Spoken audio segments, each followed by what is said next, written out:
उधर कानपुर देहात के अकबरपुर में किसान श्रमिक किसान संगोष्ठी का आयोजन किया गया, जहां कैबिनेट मंत्री डॉक्टर संजय निषाद ने बतौर मुख्य अतिथि शिरकत की।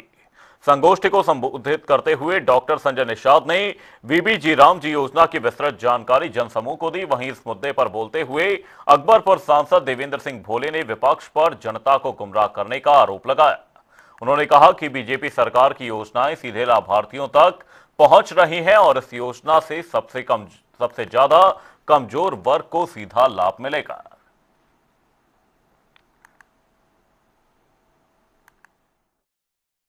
हम समानता के लिए आए हैं। अगर कहीं कोई बात होगी तो माननीय भोले सिंह जी जा रहे हैं, सब लोग चर्चा करेंगे और किसी के साथ कोई अन्याय नहीं होने देगी। भाजपा सबका साथ, सबका विकास, सबका विश्वास और सबका प्रयास, किसी वर्ण सामान्य न पिछड़े अनुसूचित सबको साथ लेकर चलेगी। किसी के साथ कोई अन्याय नहीं होने देगी। अगर कोई किसी को लगता है तो उसको दूर किया जाएगा। और मुझे नहीं लगता है कि मोदी जी किसी के भी, हर नागरिक को तो 140 करोड़ देशवासियों को अपना परिवार मानते हैं, वो किसी के विपक्ष में सोच ही नहीं सकते। पार्लियामेंट में हिस्सेदार हूँ बनाने में, और ये ऐसी योजना है जो पंडित दीनदयाल उपाध्याय का सपना था, अंत्योदय का। अंतिम व्यक्ति के चेहरे पर मुस्कान आए, उसको लेकर जो बाबा साहब भीमराव अंबेडकर का सपना था, जो सरदार पटेल का सपना था, और जो स्वामी विवेकानंद ने 11 सितंबर 1893 को शिकागो में कहा था कि एक दिन ऐसा आएगा कि भारत दुनिया का नेतृत्व करेगा, उसके रूप में गांधी जी हमारे इस देश के राष्ट्रपिता है। हमारे नोट के ऊपर उनका नाम है।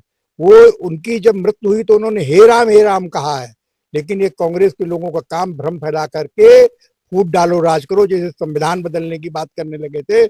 एक देश एक प्रधान, एक विधान, एक इंसान के लिए श्यामा प्रसाद मुखर्जी ने जान दी, धारा 370 और 35 से समाप्त किया। राम ललाम आएंगे, मंदिर ही बनाएंगे, यह भी भारतीय जनता पार्टी ने किया। हम लोगों ने और इस देश और प्रदेश के लोगों ने कठिनाइयां सही। इसी तरीके से पंडित दीनदयाल उपाध्याय के सपनों को साकार करने के लिए हम लोग जी राम जी योजना, जो भ्रष्टाचार रहित हो, भ्रष्टाचार मुक्त हो और आम आदमी को काम मिले, आम किसान को काम मिले। 125 दिन का काम और 60 दिन किसान अपना काम कराएगा अपने अपने क्षेत्रों के आधार पर। उसको उस तरीके से तय करेगा, भौगोलिक परिस्थितियों के आधार पर, जलवायु परिवर्तन के आधार पर। इसलिए इस योजना को अंतिम रूप दिया गया है।